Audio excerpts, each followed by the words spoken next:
Bismillahirrahmanirrahim. Students, our next lecture is electric intensity between two oppositely charged parallel plates, which we are going to discuss as the application of Gauss's law.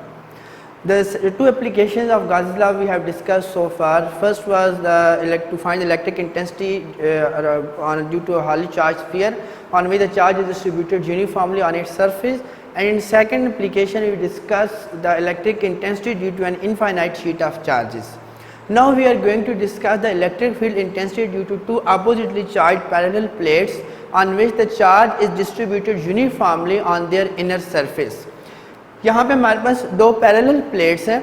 उन parallel plates के अंदर हमने जो ऊपर जो charge है वो हमने उनकी इनर सरफेसेस के ऊपर इस प्लेट की इनर सरफेस के ऊपर इसके इधर जहाँ सरफेस के ऊपर हमने अपोजिटली चार्ज इनको अपोजिटली चार्ज दिया हुआ है. एक के ऊपर हमने पॉजिटिवली मैग्नीट्यूड चार्ज दिया हुआ है, दूसरे के ऊपर हमने नेगेटिव चार्ज दिया हुआ है.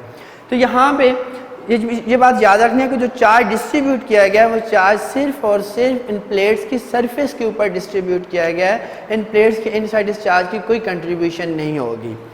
तो यहाँ पे जो इलेक्ट्रिक फील्ड इंटेंसिटी क्रिएट होगी, we know that electric field lines originate from positive charge and it terminates at negative charge. So यहाँ पे इलेक्ट्रिक फील्ड लाइन स्टार्ट होंगी from positive plate and they will ends at the negative plate. यहाँ पे हम Gauss's law apply करेंगे और Gauss's law को apply करके इसके दरमियान जो इलेक्ट्रिक फील्ड प्रोड्यूस हो रही है हम इस फील्ड की इंटेंसिटी कैलकुलेट करेंगे that how much intensity is produced between these two charge parallel plates which are given the opposite charges. उसके लिए हम क्या करते हैं कि गॉसेस लॉ के स्टेप्स मैंने आप लोगों को प्रीवियस लेक्चर्स में स्टार्ट में बताए थे कि जब भी हमने गॉसेस लॉ अप्लाई करना है किसी चीज़ के ऊपर तो first of all we have to define या we have to determine a Gaussian surface. A Gaussian surface is simply an imaginary surface or a hypothetical surface which we consider in order to calculate the electric intensity by using the Gauss's law. And then we have to derive two relations for the electric flux, one by using the Gauss's law and other by using the general relation of electric flux, that is phi E is equal to E vector dot A vector. यहाँ पे हम एक Gaussian surface suppose करते हैं in the form of a box. एक rectangular box की shape में हम एक गॉसियन सरफेस सपोज करते हैं. अब वो गॉसियन सरफेस जो हमने सपोज करनी है वो रेक्टेंगुलर बॉक्स हम इस तरह का लेंगे कि उसकी एक साइड जो होगी वो इस प्लेट के अंदर लाई कर रही हो, बाकी जो साइड्स हैं उसकी वो इस तरह एग्जिस्ट करेंगी.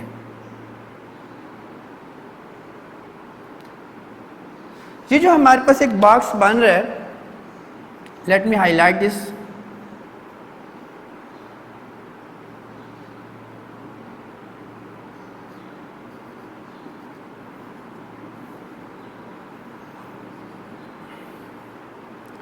इस बॉक्स को यूज़ करके हमने दो पैरेलल प्लेट्स के दरमियान इलेक्ट्रिक इंटेंसिटी कैलकुलेट करनी है. अब यहाँ पे देख रहे हैं कि इस रेक्टेंगुलर बॉक्स की चार साइड्स हैं. हम चारों साइड्स का सेपरेटली फ्लक्स चेक करेंगे कि हर साइड के क्रॉस जो फ्लक्स आ रहा है वो कितना फ्लक्स आ रहा है. For that purpose we will write the flux phi E will be equals to, let's suppose कि हम इन साइड्स को नाम दे लेते हैं L1, L2, L3 and L4. This one is L4. This one is first length, second length, third length and fourth length. इससे पहले एक चीज़ को थोड़ा सा हम रिव्यू कर लेते हैं कि इलेक्ट्रिक फ्लक्स के जो हम केसेस हमने डिस्कस किए थे, हमने कहा था कि जब इलेक्ट्रिक फील्ड लाइंस और उसकी जो लेंथ होती है वो एरिया वेक्टर वो आपस में पैरेलल होंगे तो वहाँ पे हमारे पास वहाँ पे हमारे पास जो फ्लक्स होगा वो मैक्सिमम होगा. और जब इलेक्ट्रिक फील्ड लाइन और एरिया वेक्टर आपस में परपेंडिकुलर होंगे तो वहाँ पे हमारे पास जो इलेक्ट्रिक फ्लक्स होगा उस सरफेस में से वो ज़ीरो होगा. ठीक है. और फर्दर यह कि अगर कोई चार्ज मौजूद होगा तो उसकी वजह से कोई इलेक्ट्रिक फील्ड या कोई इलेक्ट्रिक इंटेंसिटी क्रिएट होती है. If there is no charge in some region, then there will be no electric field and there will be no electric flux in that region. इस कंसेप्ट को use करेंगे हम electric flux calculate करने के लिए, electric intensity calculate करने के लिए across the four sides of this rectangular box. ठीक है. यहाँ पे हम इसको लिख लेते हैं flux due to L1 plus flux due to L2 plus flux due to L3 plus flux due to L4. इस बॉक्स के ऊपर जो टोटल फ्लक्स होगा that will simply the sum of fluxes on all of these four sides separately and then we have to take sum over that. First of all हम check करते हैं कि जो हमारे पास फर्स्ट साइड है L1 which I said that this is a box और इसकी जो फर्स्ट साइड है वो इस तरह है. हम सिर्फ इसको यहाँ से देख रहे हैं, हम एक लाइन के तौर पे नज़र आ रहा है but it have the area as well as. ठीक है, अगर इसका एरिया आपको यहाँ पे देखें तो इसका जो एरिया वेक्टर होगा वो आइदर इस साइड में बनेगा या डाउनवर्ड बनेगा. अगर हम इसका एरिया वेक्टर लेट्स सपोज इस डायरेक्शन में बना लें, ये हमारे पास एरिया वेक्टर है, this is the direction of electric field intensity, then the angle between electric field intensity and the area vector is 90 degree. So यहाँ पे L1 के क्रॉस हम देख रहे हैं कि जब हमने बताया था कि जब परपेंडिकुलर होंगे there will be no flux. यहाँ पे हम लगा देंगे across the L1 flux is 0. Right, now we will move to the L2. L2 हमारे पास इस तरह की लेंथ है, हमें यहाँ से एक लाइन के तौर पे नज़र आ रही है बट यहाँ से अगर देखें तो इट हैज़ द सरफेस. अगर इसके पास सरफेस है तो it mean that it has their is possibility, surety है कि उसका एरिया वेक्टर भी होगा. हम इसका एरिया वेक्टर ड्रा करना चाहें तो एरिया वेक्टर जो ड्रा होगा it will be drawn in this direction. ठीक है, अब यहाँ पे देखिए इलेक्ट्रिक इंटेंसिटी की डायरेक्शन भी वही है और एरिया वेक्टर की भी डायरेक्शन वही है, both are in same direction. जब दोनों सेम डायरेक्शन के अंदर हैं तो यहाँ पे हमारे पास फिर जो इलेक्ट्रिक फ्लक्स बनेगा that electric flux will be equals to EA, that is the maximum. Now we will move to the third side L3. L3 का भी एरिया वेक्टर जब हम ड्रा करेंगे तो area vector will be drawn in upward direction. जब इसको हम upward direction में बना रहे हैं, एरिया वेक्टर अपवर्ड हो गया, इलेक्ट्रिक इंटेंसिटी इस डायरेक्शन में, both are at right angle to each other. When they are at right angle to each other then the flux to that region will be equals to 0 because of the relation phi E is equals to E dot A which is equals to EA cos theta. ठीक है, जब हम यहाँ पे theta की जगह 90 degree put करेंगे cos 90 0 हो जाएगा तो अगेन हमारे पास फ्लक्स 0 हो जाएगा. L3 में भी फ्लक्स हमारे पास 0 आ जाते हैं. Now we will move to the fourth side of the box. हमें यहाँ से एक लाइन नज़र आ रही है but it has the surface. Surface तो है, स्टार्ट में मैंने बताया था कि जो चार्ज हमने इसके ऊपर डिस्ट्रीब्यूट किया हुआ है इस प्लेट्स के ऊपर, whole of the charge is distributed on the inner surface of the plate. कि अगर हमारे पास इस तरह की एक प्लेट है लेट्स सपोज, तो चार्ज इसके यहाँ पे डिस्ट्रीब्यूट किया गया. मैंने बताया था कि इस प्लेट के इनसाइड या इसके आउटसाइड उस चार्ज की वजह से हम कंट्रीब्यूशन को 0 सपोज कर रहे हैं, that there is no charge और no intensity and no flux in that regions. अब ये चूँकि L4 इस प्लेट की इनसाइड लाई कर रहा है, दैट इज़ वाई हम कहते हैं कि यहाँ पे कोई चार्ज ही नहीं है. जब चार्ज नहीं है तो करस्पॉन्डिंगली वहाँ पे ना ही कोई फ्लक्स होगा और ना ही वहाँ पे कोई इंटेंसिटी होगी. So according to this relation जो L4 के क्रॉस जो फ्लक्स होगा हमारे पास वो 0 आ जाएगा. Now the total flux across the Gaussian surface phi E gives us comes out to be EA, may be named as equation number 1. Now we will apply the Gauss's law. Applying